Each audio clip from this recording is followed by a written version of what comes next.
Hello everyone, thank you for clicking on this episode of SKRAMMDIVE. Today I'm talking about a bit about the magic sort of science system for this one piece of media that I really enjoyed middle school and still hold really close to my heart as a form of nostalgia. I'll be talking about Tokyo Ghoul today, and while I have my own issues with how the plot carried out, I'm still really obsessed with its system of how ghouls work and Kagune and everything that just has to do with how that runs and how their society runs. I thought the world building was fascinating in that aspect. Related to that, kind of, the question of the week is there some sort of media that you're just obsessed with their magic system or their weird sci-fi system that they have going on? For me, it definitely is Tokyo Ghoul and a lot of other pieces of media too. Maybe I'll get into that in the future as well, but the one that like sticks to my mind as kind of being really influential for kind of my interests in that regard is definitely the anime. Um, I don't really have much to say aside from that, so make sure to like, comment, and subscribe to stay tuned for more of our content. And let's get to it.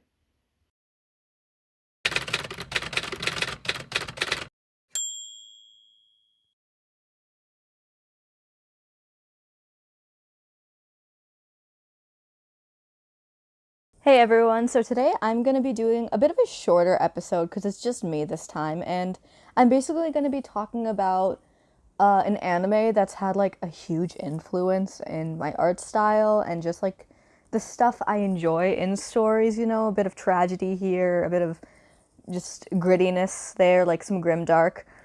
I'm talking about Tokyo Ghoul and just the science behind like what are ghouls and how they work, and basically just ranting about that species in the show for 30 minutes essentially. So I hope you enjoy that. To start off, Tokyo Ghoul is basically an anime.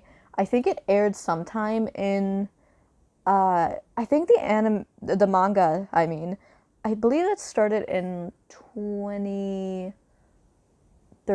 2011, something like that. And the anime came out at around, I think, 2015, 2016, something like that. I was in middle school when I watched it. I think it'd been out for maybe like a year or two at that point.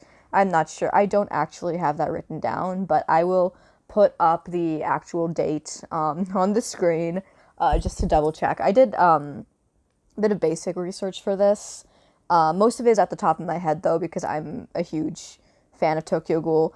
However, I will say anything here, for those of you who do know this anime, I'm only using information I gathered from the wiki and from the first manga and 2 seasons of the anime, because I didn't read Ray. I don't plan to do that. I didn't read any of the spin offs. I'm not the most happy with some of the stuff that happened, so I'm not going to be continuing it. But just from, I guess, a nostalgia standpoint, this show is something I enjoy, and I like the characters. I like the aesthetic. I think it's just pretty cool. Even if I have my own reservations with that, but who knows? Maybe you'll get a Scram View episode on that. Maybe don't quote me on that. We will see. But it was basically an anime that takes place in Tokyo, hence the name Tokyo Ghoul. And essentially, there is this species that are almost identical to humans called ghouls. And they basically feed on humans. Yeah, they're basically like a predator species where they can only eat humans and other ghouls to survive. Everything else just doesn't fuel them. The way it works is that their tongues and I guess a lot of their internal biology is just wired to not be able to consume regular human food, is the way you'd expect. It makes them very sick and it tastes like horrible to them. The only things that they can digest are human meat, other ghouls and like their meat, and coffee. And that's where we get into Tokyo Ghoul. So we have this character, Kaneki Ken. He is a human. He starts off human, and he goes on a date with this girl who he really liked because he's a bit of a bookworm, and she is seen reading his favorite series. So they go on a date, and she turns out to be essentially a ghoul serial killer who goes around binge eating and just eating any human she can, regardless of the amount she needs, because she just enjoys it. And so Kaneki runs away from her. They get into a huge accident, and she is killed by falling beams in a construction site, and he is extremely injured. Because they apparently matched in some form in like biology, I guess blood type or something. This is what we're told at the beginning, at least. They took her organs and put it into Kaneki's in order to do a transplant to basically fix the damage that was done in the accident. And it is here where we slowly like start to realize that Kaneki is developing ghoul traits. He can't eat food anymore, human food anymore, and he is irresistible to damage. Basically, this revelation just continues on, and there's a whole tragic storyline. Lots of terrible stuff happen to Kaneki, and it changes him forever. And eventually, he leads some sort of revolution after a lot happens. If you want to see the anime, I wouldn't exactly recommend it because it didn't exactly plan out the best. But it's worth a watch in the sense that it's kind of like well known and it's interesting. I really did enjoy the atmosphere and everything, even if the story kind of didn't end up that well. But that's basically the summary for what this entire thing is. I'm not going to give a full analysis on the entire show because that's not what SKRAMMDIVE is for. What I am going to do is talk more about ghouls and kind of just what their society is like, what a bit more in depth is into what they actually are and what separates them from humans, and also the powers that come with basically who they are. So to start off, I've explained ghouls are basically like humans. They have like almost an identical appearance to a human. The only thing that kind of changes it is the fact that they cannot digest human food. They require humans or other ghouls in order to sustain themselves, and that they are indestructible to damage in a sense. So ghouls are fitted with basically extreme regeneration and really strong skin and muscles, so regular blades and bullets and stuff like that cannot penetrate them. They can only be hurt by other ghouls, because they can only be hurt by other ghouls, essentially. The strength of another ghoul is the only thing that can hurt them, and the weapons that are created by other ghouls, like naturally, are the only things that can hurt them. Ghouls basically have an excess amount of something in this universe that are called RC cells. They basically are weird-looking cells that kind of look like fetuses that are in every person's bloodstream in this universe, except ghouls have a higher amount to the point where the excess amount of RC cells start presenting themselves as sort of growths that can be forged into weapons or armor called kagune. I'm totally going to butcher all of the Japanese words in this because I am very much not Japanese and I do not speak it. So I apologize. I'm going to try and do my best based off of what I know. But yeah, I'm very much not going to be pronouncing that correctly. So kagune are basically, like I said, armor or weapons that come out of a ghoul's body. Part of their skin on their back, either the top, kind of middle, bottom middle, or like, right before their ass, basically, that project different sorts of either like wings or tails or appendages. It's basically just like having another limb that you can morph into. You could either morph them into different shapes or they come automatically in a different shape. Kaneki, who I will be drawing, has more of like tentacle-like appendages. He has what I think is called rinkaku. Like I said, it's right kind of in like the middle lower back area. And basically they're known for their really strong like regenerative abilities and the fact that they're able to duplicate a lot more. So like Kaneki is able to create multiple different like appendages to attack with. But the kagune are really brittle. However, because they're really brittle, the people who usually have rinkaku are able to regenerate better. Just naturally, it's something that is common among people who have rinkaku. That's one type of kagune. There are 4 types. The one right at the top of the shoulders is called ukaku. And basically, it's really good for quick, fast movements and just being very agile and just good for maneuvering and dodging. They're usually better for both, I think, ranged and quick attacks. But they are the people who have ukaku are usually have shit stamina. Honestly, they they get tired very quickly and aren't able to sustain themselves for long, hence why they tend to go for really quick attacks. Underneath that, in kind of like the lower shoulder area, is Kokaku, I believe. They are extremely strong and like good for brute force attacks. I think what we see in the show, a lot of people forge them into different armors or really like piercing weaponry that you're able to just attack with. I think if you have special powers, because there's variations where other people can have different things like electrokinesis, pyrokinesis, all that type of stuff. I believe people with Kokakus are able to detach their Kagune and form a bit of a shield.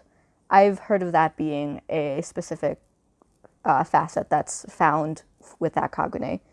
Underneath that, we talked about the Rinkaku.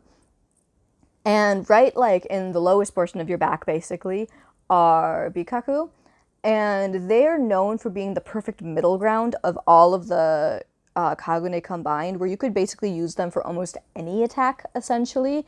There's not really one thing that they're better at or they're worse at. They're kind of just average, and most people don't really know how to overpower them or weaken them.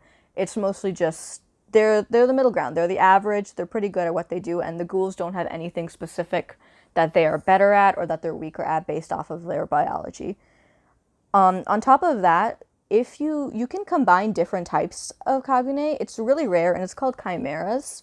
Basically, you can have variations of each of the Kagune I have mentioned, and it's super rare, super powerful. We see one character in, I guess, the main-ish cast of Tokyo Ghoul who has this, and it's kind of like a big revelation that she does.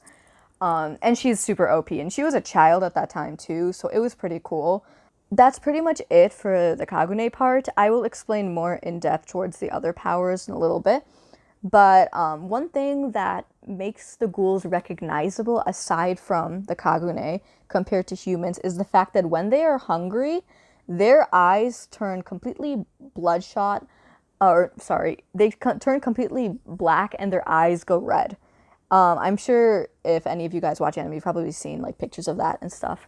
I am drawing it here. Kaneki is a half ghoul, so he only has one eye. They're considered one-eyed ghouls. I will get more into that later. That's its own sort of thing within the ghoul social structure. Yeah, that's basically it. The things that distinguish humans and ghouls are in, like, they're both separate, very broad categories, not including anything in the middle, are the fact that ghouls have Kagune, they have their thing, the weird thing with their eyes, and they have different diets and extreme regeneration. However, when we get to a bit, to start to merge things a little between ghouls and humans, we find out that there is something called ROS. It's basically a disease where an excessive amount of RC cells begin to show up in somebody who was born as a human, because ghouls are born. They're part of a family lineage of ghouls. And so it starts off with somebody who is basically human, and they start to develop excessive growths that are kind of like Kagune, which basically take over their body. And there isn't a cure for it, I believe. And it's basically just them developing ghoul characteristics without the having to eat human part, and they just get overwhelmed by the Kagune because of the amount of excessive RC cells that their body is creating.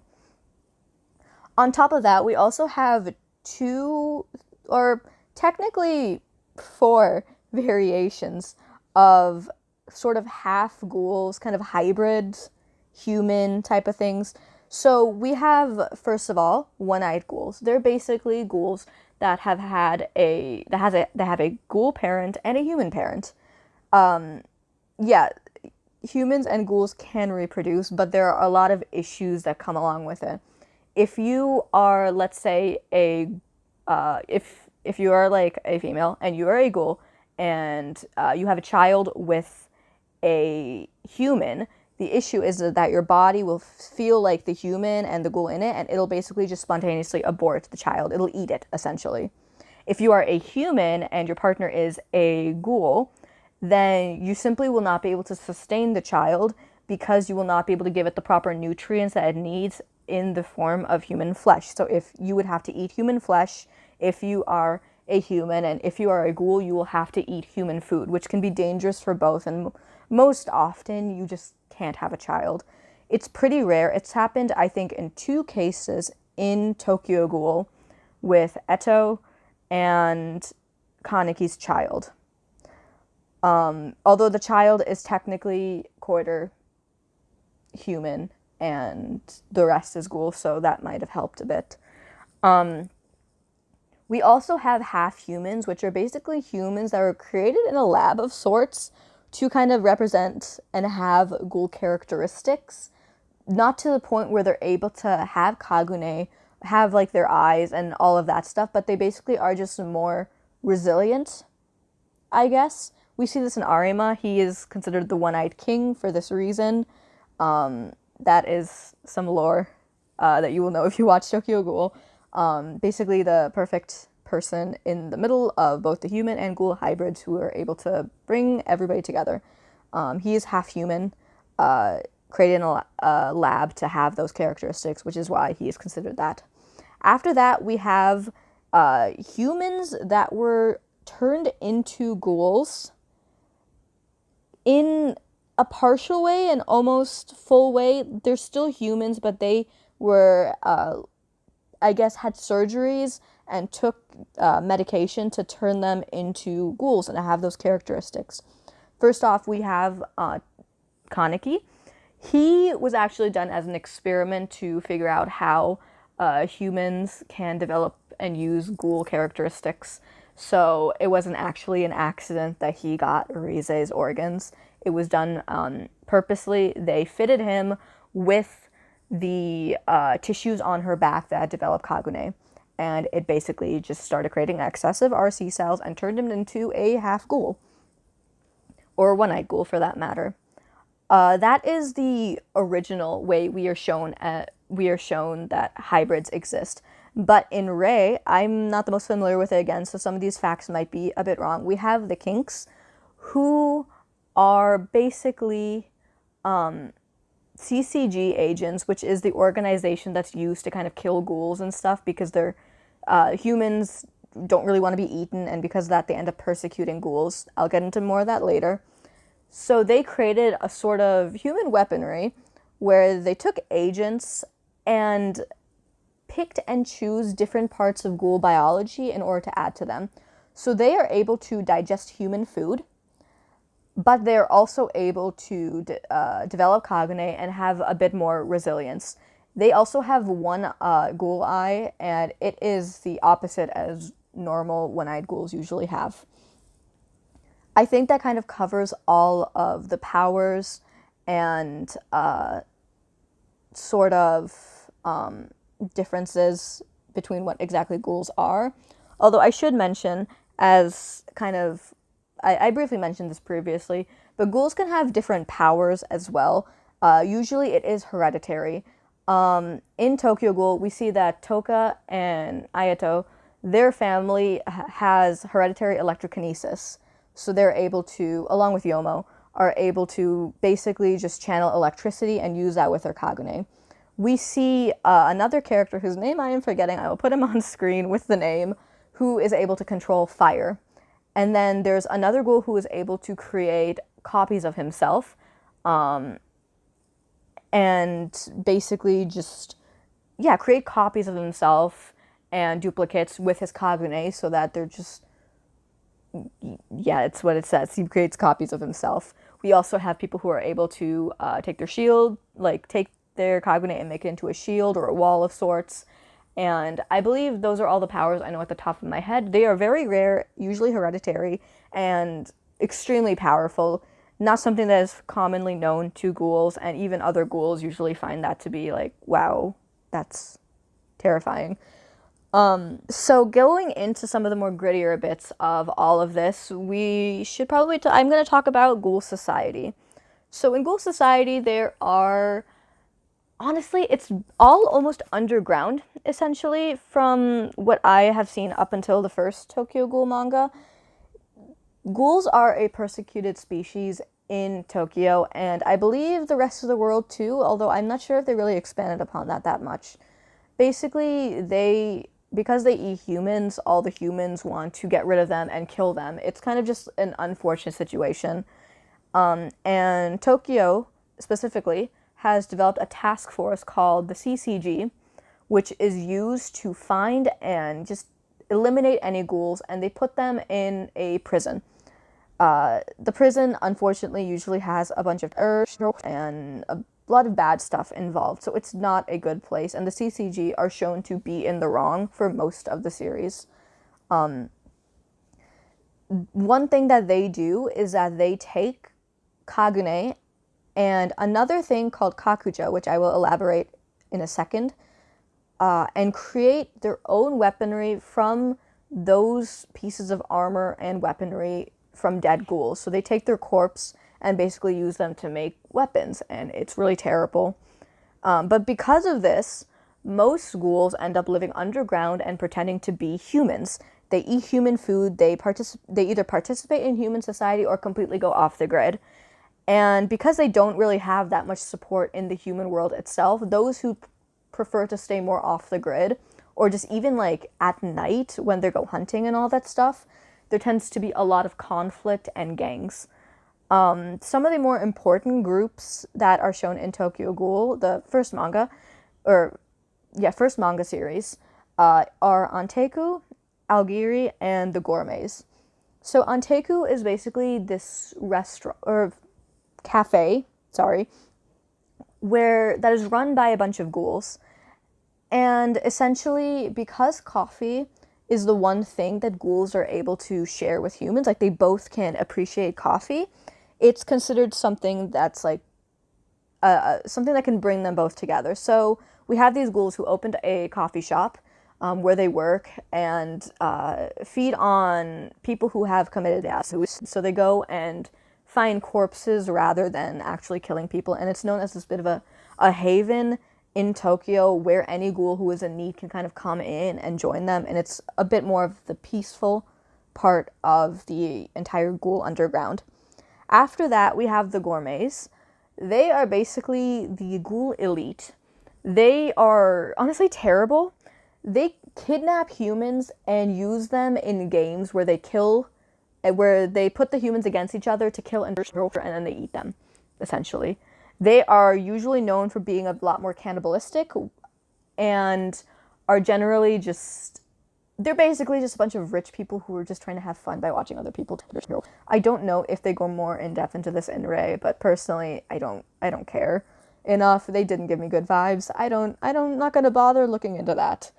After that, we have Algiri, which is basically a rebellion of sorts. It's kind of culty. It's really culty. It's like an anarchist group. It's run by Eto, and it's basically a group that is trying to just take over and destroy like the CCG and everything. And they're basically just trying to unite all the ghouls and tear everything down.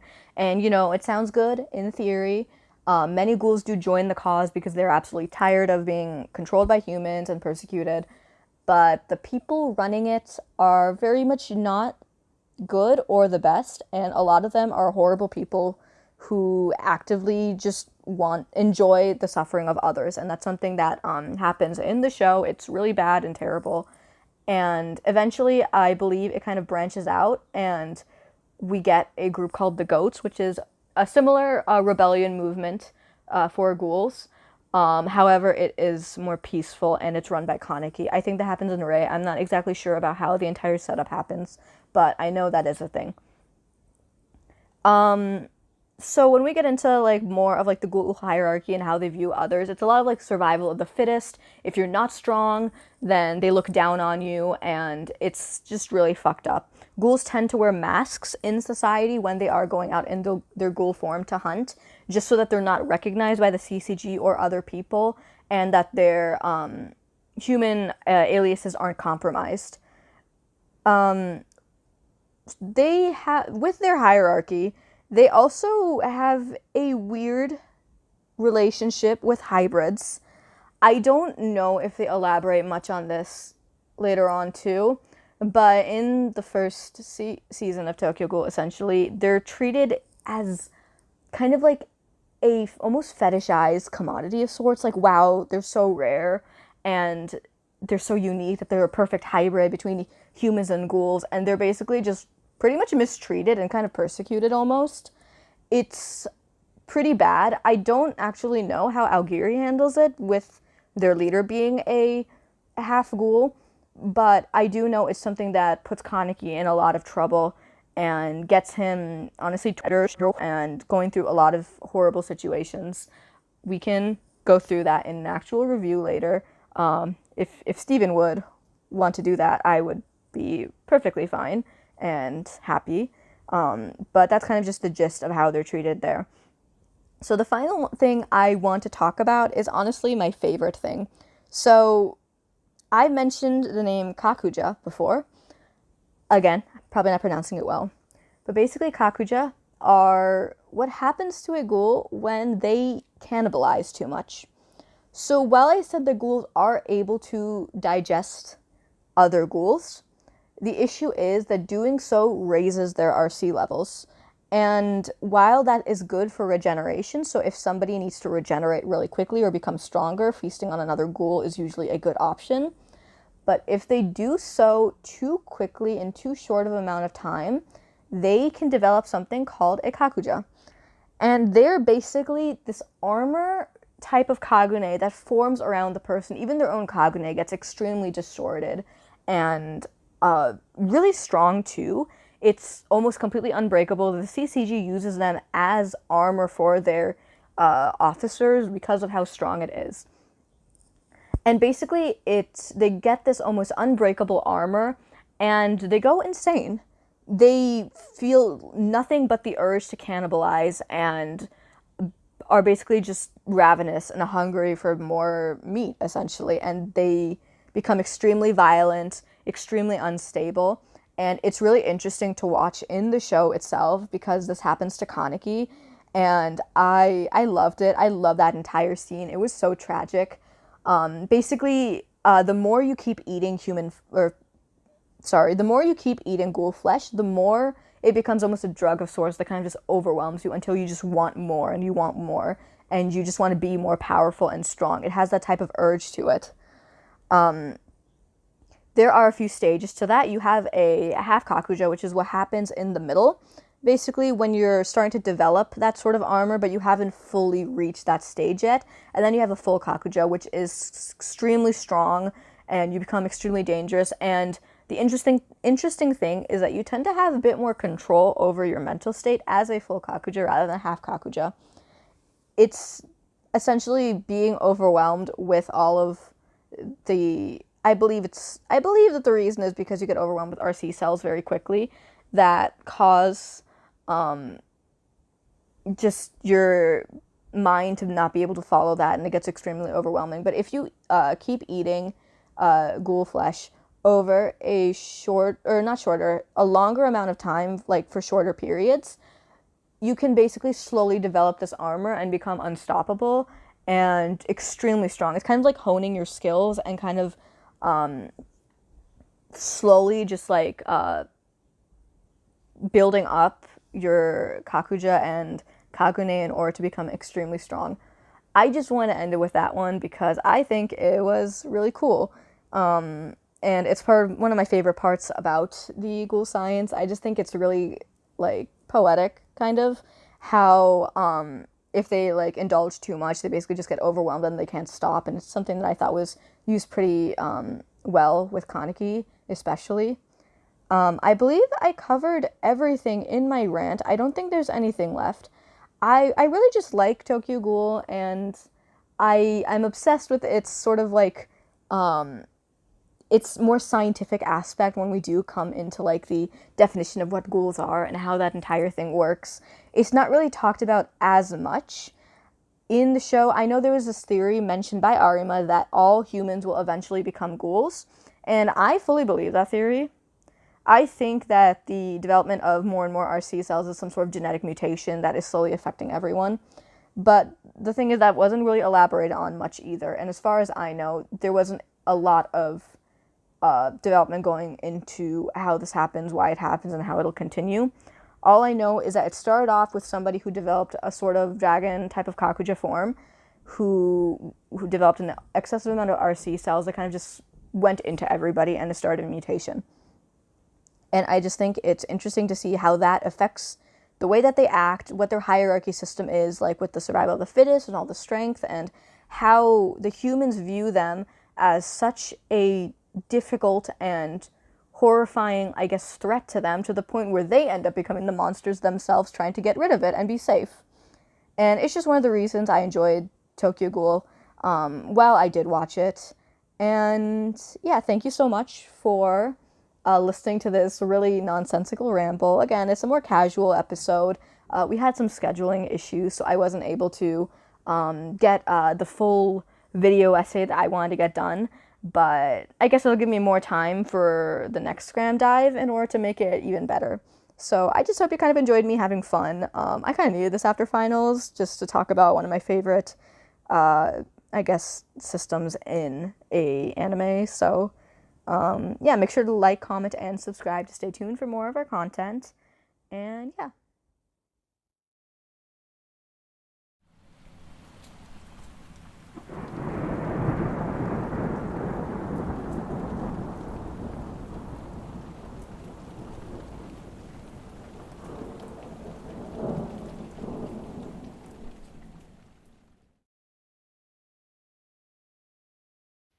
Hello everyone, I hope you enjoyed today's video. Make sure to like, comment, and subscribe to stay tuned for more of our content.